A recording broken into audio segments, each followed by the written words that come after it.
Colts stampede through Ford Field. Coming up on this edition of the Die Hard Den podcast, Seany J and I recap the Lions' blowout loss to the Colts on Sunday.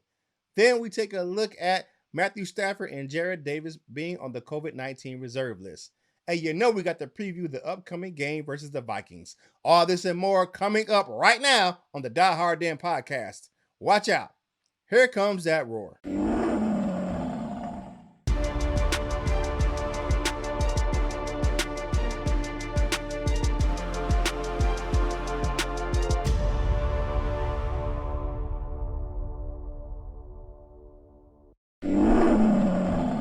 What up, though? This is Kurt Steele, and welcome to the Die Hard Den podcast. And as always, I'm with my man, Seany J. What up, good people? Curtis, I gotta say, that was a very enthusiastic what up, though, the best one yet. Hey, man, we got to get pumped up, man. We had a bad loss over on Sunday, but we got to keep it going, so we got to get fired up. So, you know what we got to do. We got to thank you, everybody, for coming to the show, listening in to this podcast. Hey, thank you for listening. Please hit the subscribe button if you're watching on YouTube. Hit the notification bell. If you're watching on Facebook, hit the like button, hit the share button, follow our Facebook page. Seany J does an amazing job of keeping you informed on what's going on with the Lions over there on our Facebook page. And if you're listening on one of the podcast platforms, thank you for the download. We appreciate it. And if you have an Amazon-powered device, just say, hey, Alexa, play the Die Hard Den podcast on Apple Podcasts, and you will get our show right away. So, but it's time to start the show, and you know we do it this time. It is time to tell me something good. Seany J, my man, tell me something good. Well, we spoke about it last week, but now this week, my elite pass rusher is ready to play. Everson Griffin. I've been begging for the Lions to get a pass rusher. They finally listened to me after all these years. Elite pass rusher, Everson Griffin. Matthew Stafford is so happy he's on his team now. He doesn't worry about Griffin, sacking him anymore. So he's going to go after the Vikings quarterback now. He's going to make his debut in all places in Minnesota, where his career started. He had 10 wonderful seasons, one of the all-time Viking greats. And I'll say this later, the 4 Vikings will come back and haunt Minnesota. We'll talk about that later on in the show, though. Yeah, we'll get to that when we do our game preview. But here's my thing. Congratulations to the young fella, Miles Killebrew. The reason why he missed the Falcons game was the birth of his first child. So congratulations, young man. I speak from experience. Having that first child or having any child is a wonder and a joy to behold. So blessings to you, blessings to your family for having your first child during that week of the Falcons game. So it's time now, to wait a second. Go ahead now. That's good news for Miles. I'm happy for him. But why couldn't Patricia just come out and say that? I mean, why, this secrecy is too much, about secrecy with little things that, people were speculating what's going on with Miles. Yeah. Why couldn't Patricia just come out and say it to begin with? Well, Braden Combs is the one who leaked it out after he got back. Maybe it's something that Killebrew said, don't say anything until, it's done. You never know, but I get what you're saying, about the secrecy. But hey, guys on football teams miss games for the birth of their kids every day, all the time.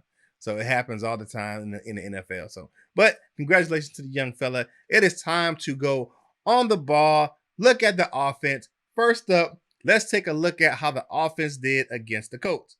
Man, Matthew Stafford had a day. 24 of 42, 336 yards, 1 touchdown, and 1 pick six. Here's where we really struggled. Our leading rusher was Jamal Agnew. He had 1 carry for 11 yards. That is pitiful. And Marvin Hall stepped up in the absence of Kenny Golladay when he went down with injury. He had 4 catches for 113 yards. Big time fill in for KG. So, Seany J, what did you think about the performance on the offense on Sunday? You said it all, my man. We got to get that running game going. The running game struggled the last couple games. I don't know why. I guess teams are putting A in the box, daring the Lions to run. They have no respect for the Lions running game, even with the great Adrian Peterson back there and the rookie. I guess they want to. They say, okay, we want Matthew Stafford to try and beat us. Mm-hmm. It's on Matthew because Mm-hmm. teams are daring Matthew to throw the ball Mm-hmm. because we can't run, so they take the run away from us. All the game's on Matthew's shoulders. Yeah. So I like Matthew, the 12-year veteran. I Mm-hmm. faked him. He got to ball out for us. If teams going to do that, he's Mm-hmm. got to ball out, make them pay. And Yeah. I got something to say about that later about Yeah. Stafford too. He should Mm-hmm. be able. Hopefully, I think he's going to play. He's already tested negative for the COVID. He's got to Yeah. sit. But I have more to say about it in the offensive. We talked at the end Yeah. of the show. Yeah. We'll talk about that. We'll talk about him at the end of this segment. So we're gonna close the offense out with Stafford. The O line, man, it was the worst game I've ever seen this season that the offensive line played. It was terrible, Yeah, giving up sacks. Not like we had 29 total yards rushing. Uh, it was very disheartening to watch the offensive line against a very good Colts defensive line. That kind of tells you that our offensive line really took a step back this week. they did. Unfortunately, they were doing so good. I graded so high. Mm-hmm. I was surprised to say they had the best offensive line in the league, but the Colts, like I said, it was a litmus test for the Mm-hmm.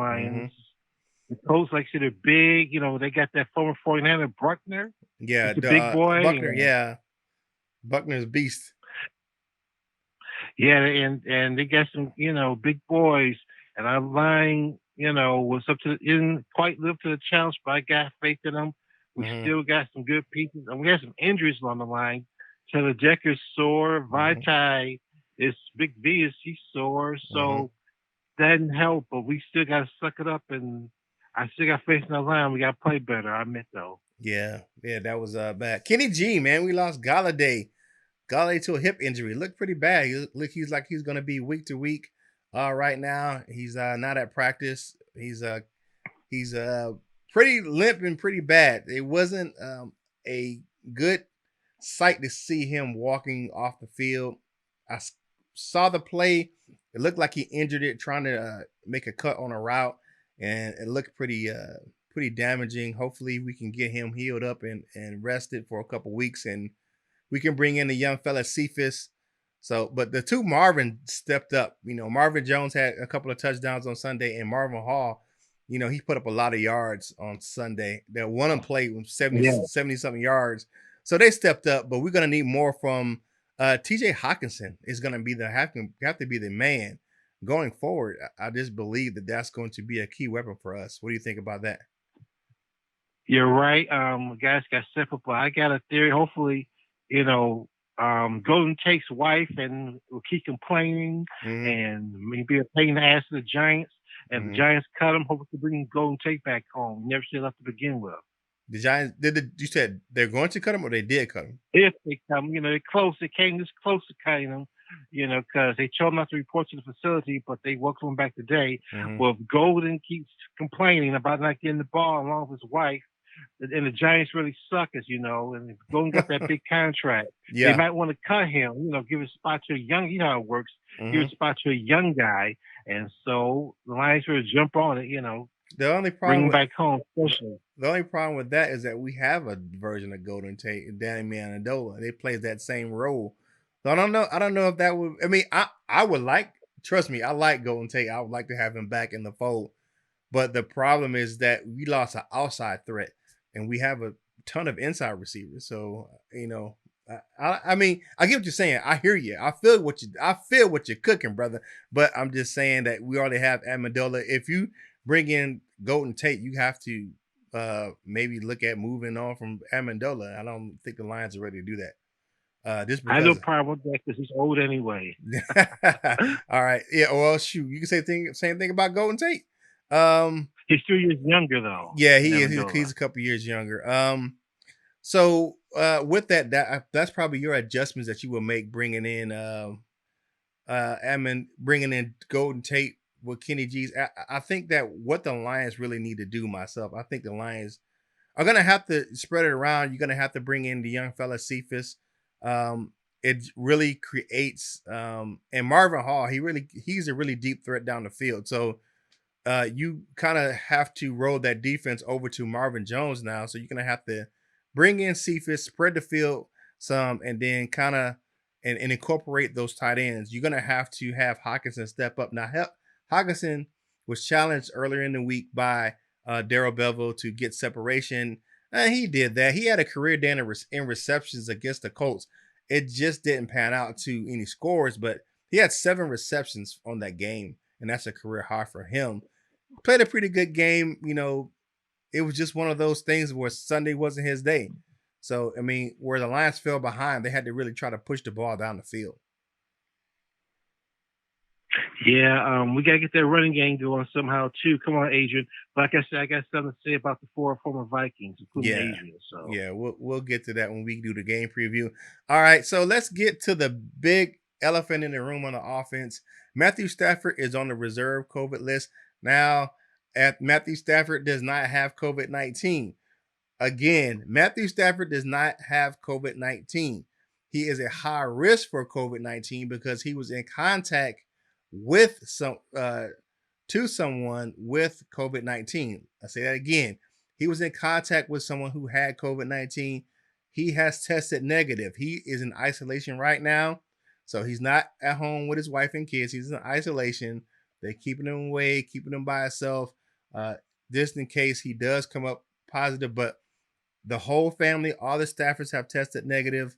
So, and it was a person who was a non-teammate. So that's what's going on with Stafford. Um, what's your thoughts on Stafford going forward for this week? you know what? I got the scenario planned on my head. Mm-hmm. Stafford, he's tested negative. He's going to test negative. Mm-hmm. He's going to be able to play Sunday. He won't have any practice. That's okay. He's a veteran quarterback. He doesn't need to practice much. Like I said, they can Bevel and Patricia's go over things with him remotely. He's going to go into Minnesota like a baller on Sheila Ford's private jet. No practice. He's going to have a big game. He's going to take advantage of the Vikings' 3 injured cornerbacks. Have a big day. Even when have his big receiver, Seany J. He's going to throw the Hall. He's going to throw the Marvins. He's going to throw the Cephas. He's going to go in with a ball and have one of those legendary games that we'll be talking about for years later with no practice and the threat of having the COVID, which he doesn't, and he goes in like a baller on Sheila's private jet, and he's going to pull it out. Similar like Brett Favre did years ago when he had a death in his family. He played with hard in his sleeve, Out there in Oakland. But you know I'm going. Yeah. All right. So that's on the ball this week. Again, thank you for checking out us right here at the Die Hard Den podcast. If you're watching the video on YouTube, hit the subscribe button, click the notification bell so you know when you're getting fresh content from us right here at the Die Hard Den podcast. If you're watching on Facebook, hit the like button, hit the share button, follow our Facebook page. Seany J does an amazing job of keeping you informed over there on our Facebook page of all Lions news. And if you have Twitter, follow our Twitter page at Die Hard Den Pod C1. Follow us over on Instagram. And if you have a Amazon or Alexa powered device, just say, "Hey Alexa, play the Die Hard Den podcast on Apple Podcasts," and you will find our show right there. Now it is time to go to the defense and defend the den. Now let's take a look at the Lions leaders on defense.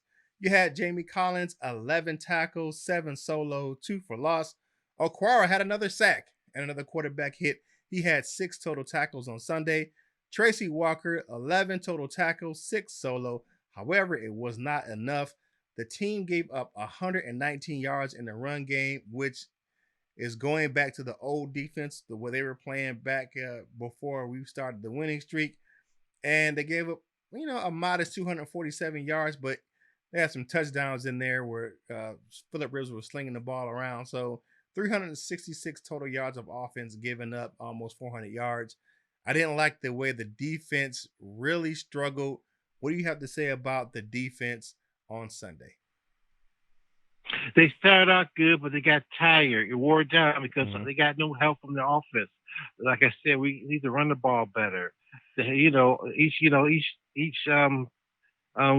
helps each other out. They feed each other. The defense played well at first, but the Colts are a big physical team, and they started to wear us out because the offense couldn't stay on the field and sustain no drives. Right. That was part of the problem I saw from last Sunday's game. We need to put more pressure on Rivers and Everson Griffin. Like I said, excuse me, on the new quarterback because Rivers, we played him last week. But Everson Griffin is exactly Mm-hmm. got the order, a good pass rusher to Mm-hmm. go along with Grover. We got two solid defensive ends. And also, don't forget, Griffin's more than a pass rusher. He can play the run good, too. He can set the edge. Right. And we're going to need to do that with Trey Flowers being out. So Mm-hmm. Jefferson came at the right time. Yeah, that was one of my questions. Could Everson Griffin be an effective replacement for Flowers who on a short term or IR?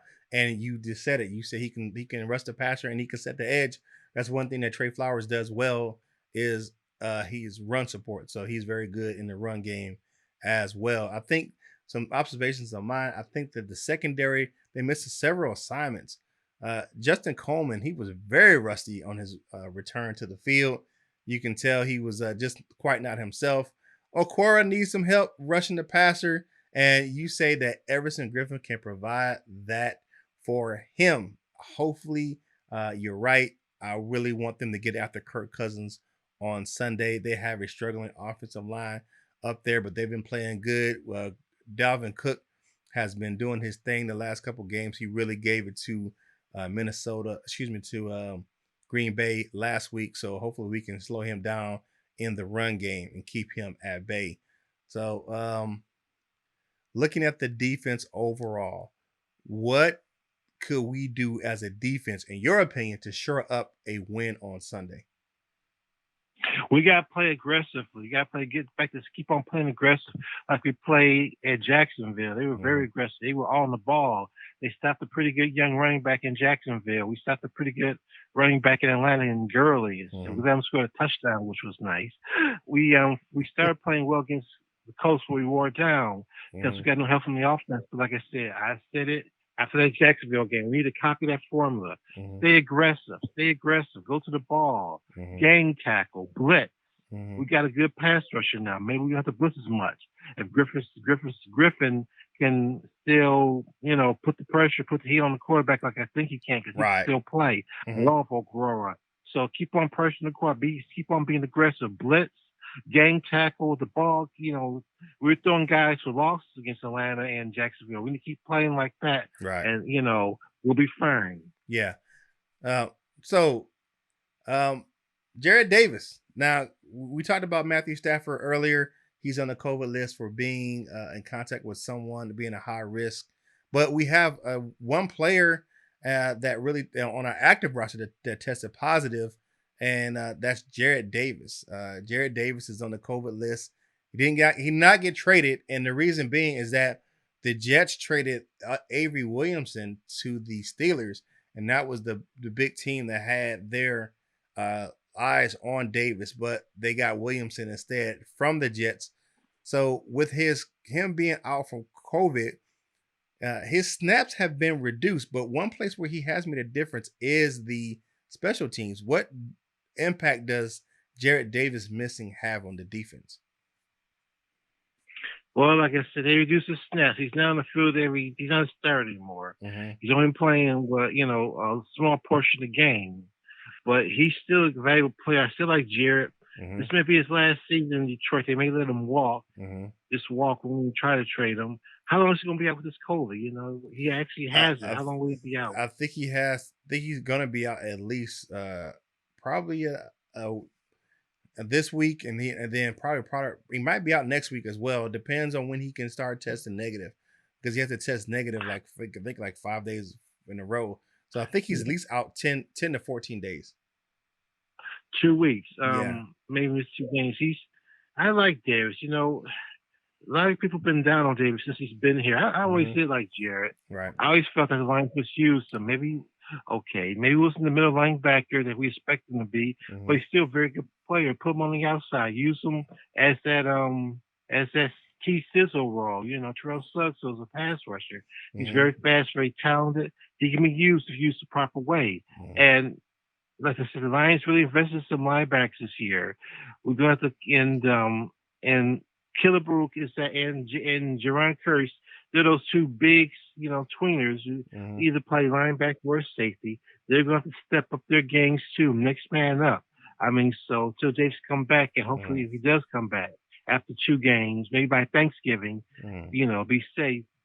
as well as hopefully Galladay and Trey Flowers will have a full complement on defense because we use every part we can get to win games.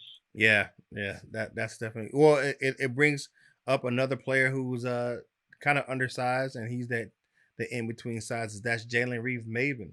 So maybe he Right. can get on the field and make some plays because he's a ball hawk. He can get to the ball. And he's fast. He's just as fast or faster than Davis. He's a because he's a little bit smaller. But I wish Jarrad Davis speedy recovery from COVID-19. Hopefully, we can get him back in the fold. And we had one of our practice squad safeties go back on the COVID list as well, and a speedy recovery to that young fella as well. And that, my Yeah. friends, is Defend the Den. It is time for our favorite game. You know what it is. My man, Seany J, are you ready to do this thing? Yes, sir. I It am. is time for hell yeah or hell nah. All right. First up, did the Lions make a mistake by not adding a player at the trade deadline? So the Lions made a mistake by not making a trade at the deadline. Hell yeah or hell nah. I'm going to say hell no. I did want them to add an additional piece. They Mm-hmm. already had traded for Griffin. I did want them to get another piece, but the asking price is so high. Some people, some writers suggested they trade for Stephon Gilmore, but Mm-hmm. did you want to give the first round pick for Gilmore because that's what the Patriots are asking for? I mean, if they couldn't get a player like a good player cheap from a relatively cheap from a bad team like the Jets or the Bengals, Mm-hmm. like get that defensive lineman from the Jets or somebody from the Bengals or the Mm-hmm. Giants or something like that, and they couldn't. The price is too high. They Mm-hmm. did the right thing by standing pat. They got Griffin. He'll make a difference. I mean, he's a difference maker. He Mm-hmm. may be the missing piece, a pass rusher, which I've been calling for years, and get some long parts back, and the defense will be fine. Okay. All right. I think hell nah as well. I don't think it was a mistake. I think that they have a limited amount of pieces going forward in as far as draft picks. So they're down to 5 draft picks for next year. And is I don't think they're at the point where they need to mortgage their future. If not, they can just play out the season and maybe they can get some more assets at the end of the year. All right, next up, Marvin Jones would dominate with Kenny Galladay on the shelf. Hell yeah or hell no. Nah. I'm going to say hell yeah because he better. The Vikings are down three corners. The top three corners are all injured. They, at least two, one of them or two of them, all of them may not play. So he Mm-hmm. better dominate. And Stafford, he's going to be. Stafford's going to play. I have confidence Matthew will be out there Sunday against the Vikings as he's riding on the Golden Jet, Sheila's private jet. I keep saying that like a big baller. He's going to come in, do his job, go home for victory, and Mm-hmm. Marvin Jones is going to play a big part of that. I'm So gonna hell yeah. I'm gonna say hell no. Nah. I'm gonna say TJ Hawkinson is going to dominate. So I'm gonna say hell no. Nah. I think Marvin Jones has a solid game, but I think it's up to the young tight end to dominate on Sunday. Next up, it is time to start DeAndre Swift. Hell yeah or hell no. Um, I'm gonna say not this game. Hell no, not this game, because I got a huge hunch that Adrian Peterson, one of the former Viking greats, who's Mm-hmm. coming to homecoming, he's gonna have a big game against his former team, Mm-hmm. along with J. Ryan Curse, and Everson Griffin, and don't forget about Daryl Bevel, the Vikings' one-time offensive coordinator. Mm-hmm. He's gonna call a hell of a game. Four Vikings gonna return, get revenge on their old employer, and so Peterson's gonna have a big game on Sunday against the Vikes. So not yet, young fella. You get your turn, but not yet. Okay, I'm gonna say hell yeah. I think that with the rotation that Peterson can still get his carries, but I think it's just time to start the young fella. I think he's a proven talent. He's a 3 down back. He can run the ball. He can catch the ball out of the backfield. I think it is time to let that young man do his thing. All right, next up, the Lions need to switch their focus to the draft because the season is in fact in all intents and purposes over. Hell yeah or hell no? Hell no. I mean, like I said, I'm not a quitter. Hmm. Both the Bears and the Packers lost last week, and the Packers. You was the score now. The Packers playing the Niners. I know the Niners are down a couple guys, but keep losing. We're in it. Only 2 games out with 9 games left. There's no way, Quinn and Patricia can't afford just to lay down. They might as well just quit right now if they do Hmm. that. They won't be here to draft, so they want to win. They Hmm. got to win. They want to keep their jobs. So we're not out of it yet because the Bears look, especially the Bears look vulnerable. The Packers, I mean, they could be caught, they could be had. Hmm. So we're only 2 games out. We're not the Jets, we're not the Bengals. So hell no, it's too early to think about the draft. When they're officially eliminated from the race, then you can think about the draft. But now it's not the time. Okay, I just want to put it out there. I'm gonna say hell no as well. I think it's still a little bit too early, so I agree with you on that. All right, I think you already have your answer to this, so I will ask it anyway. Matthew Stafford will play on Sunday. Hell yeah or hell no? Hell yeah, test positive, excuse me, negative the next few days. He'll be out there once again. I got the scenario already play out in my head, how it's going to work out, and we'll Hmm. see how close I am to reality. He's going to go in like Steve Arson comes, leave, do your job, stunner, leave, win. Like Stone Cold Steve Austin. That's his old motto. Remember Stone Cold, the WWF back in the day. Yeah. So Matthew's going to do the same thing. He's going to get a victory, especially with the Vikings. We got there all the time. One of the best pass rushers on our team now, and Hmm. they lost Danielle Hunter. They traded away that guy from Jacksonville. So you know, I'm not saying the pass rush shouldn't be as strong as what I'm saying. Plus, 3 injured cornerbacks. Matthew better have a big game. Yeah, and we'll get into that in about their defense here coming up in the game preview. All right, so last one, the Lions will miss the playoffs by a wide margin. Hell yeah or hell no? Hell no, we're gonna go in a row and make the playoffs. I don't care if it's a wild card. I don't, we're gonna get in because then they expand the playoffs, or Yeah, you have an they extra. talk about You have one expanding. extra team in the. So you, instead of having six, you have seven this year. So you have you Yeah, have they have the number one seed is the only team that has a first round bye. The second and the second and all the way to the seventh have to play first round in playoff games. I thought I read that, because of COVID, they're Hmm. going to expand to 8 teams per conference. So if they do that, the Lions better make the team. I don't care if they are 8 seed, they're in. Anything can happen. Stafford get hot, just like a hot goalie in hockey. You see, where eight, Hmm. it's not unusual for an 8 seed to be the 1 seed in hockey. So I'm going to say, hell no, we're going to make the playoffs. I'm the eternal optimist. Yeah, I mean, you yeah, are. yeah. Yeah, you are. All right. So with the Lions make the playoffs by or miss the playoffs by a wide margin, I'm gonna say hell yeah at this point, and that's just me. That's just my thinking. That's my feeling about the team right now. I have the team going about 7-9 and missing the playoffs. All right, so that's hell yeah or hell no for this week. All right, so as always, thank you for watching us right here at the Die Hard Den podcast or listening in. If you're watching on YouTube, hit the subscribe button, hit the notification bell so you know when you're getting fresh content from us right here at the Die Hard Den podcast. And if you're watching on Facebook, hit the like button, hit the share button, follow our Facebook page. Seany J does an amazing job of keeping you informed of all Lions news over there on our Facebook page. If you're listening on one of the podcast platforms, thank you for the download. We appreciate your support. And if you have an Amazon powered device with Alexa, just say, "Hey Alexa, play the Die Hard Den podcast on Apple Podcasts," and you will find our show over there. Now it is time for our game preview. Oh, excuse me.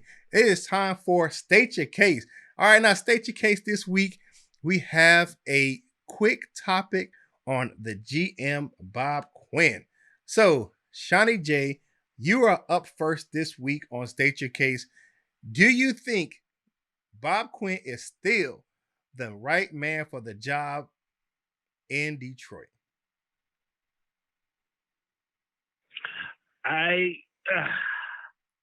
That's a tough one. I have to, like I said, I'm not copping out on you, but because it depends. He made some curious moves, like I said, some of the trades he made.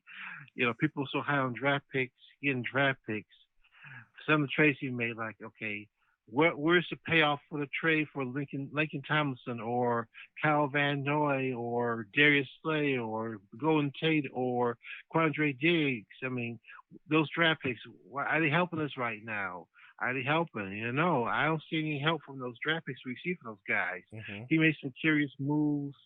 Like I said, that's why this year is so important to both him and Quinn. I'm leaning to saying no. I won't, but I'm hoping they finish strong. So I can say yes. But I'm kind of stuck in the middle right now and committed. But Stuck right in now, the his job, middle. he got rid of Caldwell for this. Caldwell was doing just fine. I mean, so like I said, the jury's still out. So that's the best I can say on that. So that's your case. The jury is still out. My thing is no, he is not the right man for Detroit for the GM job. It is time for Bob Quinn to pack up his Bob the Builder truck and keep it moving. That he's just made so many moves, and here's my thing: he gave uh, Matt Patricia everything he wanted, everything he desired, and he still does not have a winning product in Detroit. My At the end of this season, I just think that it is time for to move on from both Quinn and Patricia.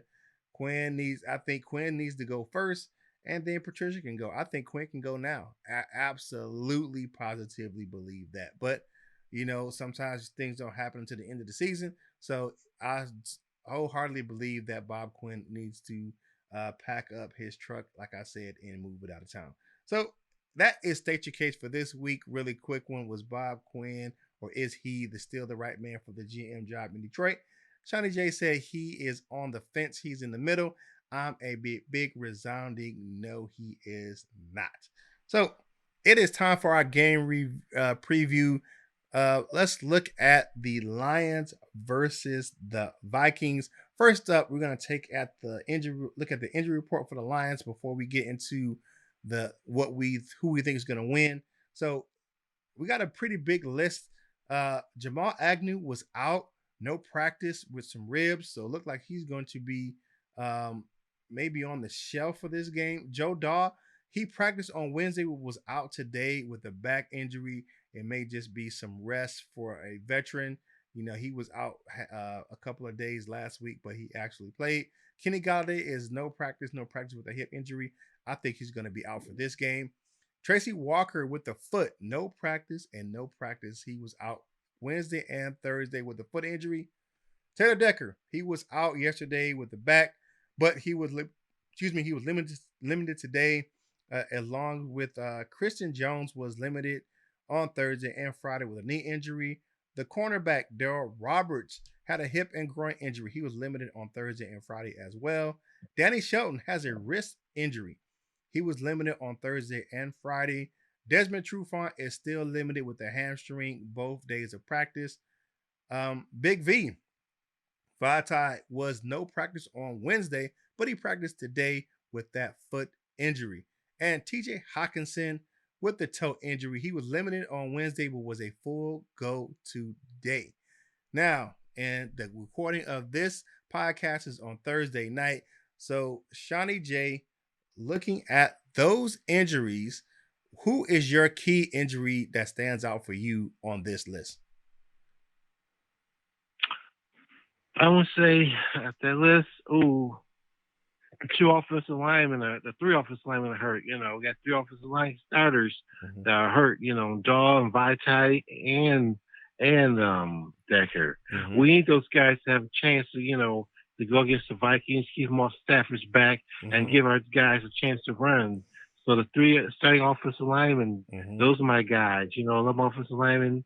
The Lions can't afford to be off all three. We'll go in Minnesota patchwork offensive line. So those offensive linemen are the keys to me. Okay.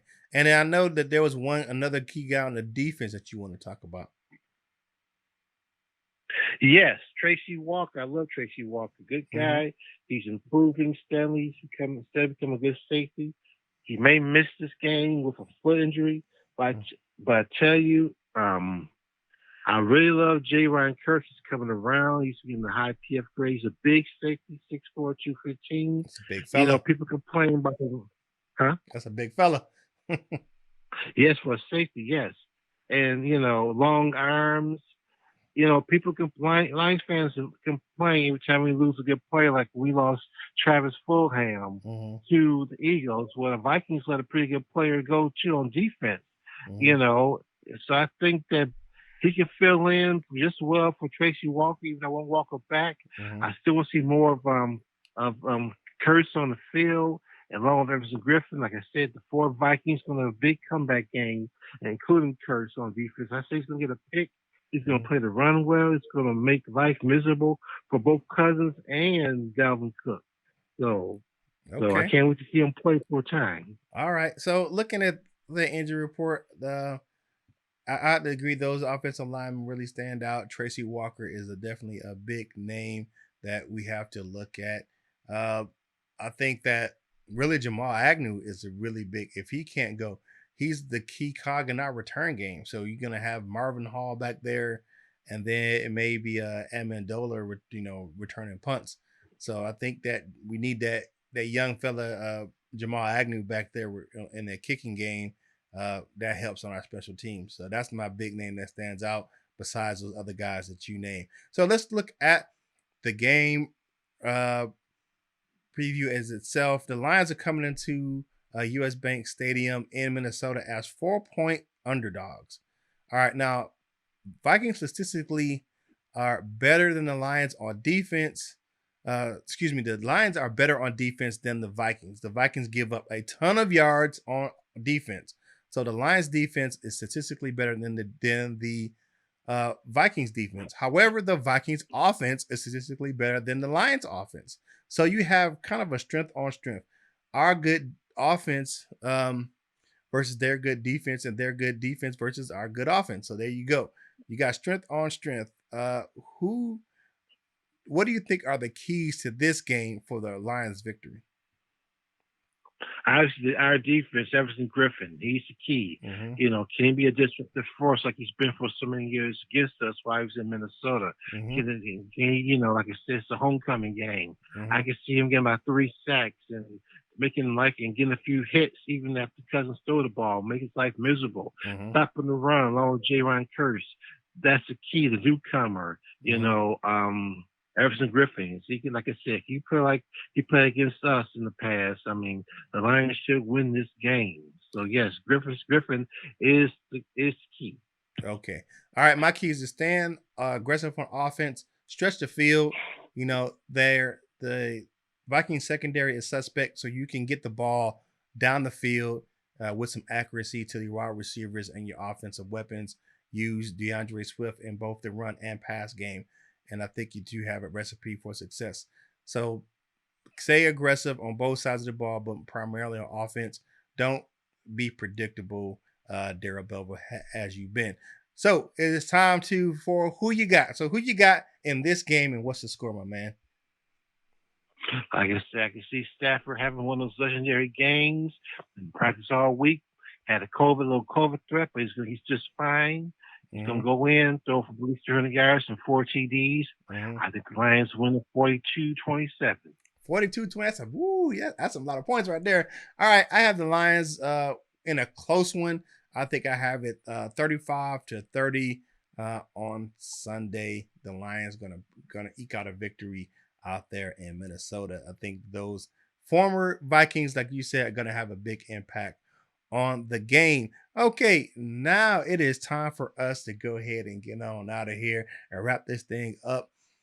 Uh, Again, thank you for watching, listening, and taking in this content from us right here at the Die Hard Den Podcast. If you're watching on YouTube, hit the subscribe button, click the notification bell so you know when you're getting fresh content from us right here at the Die Hard Den Podcast.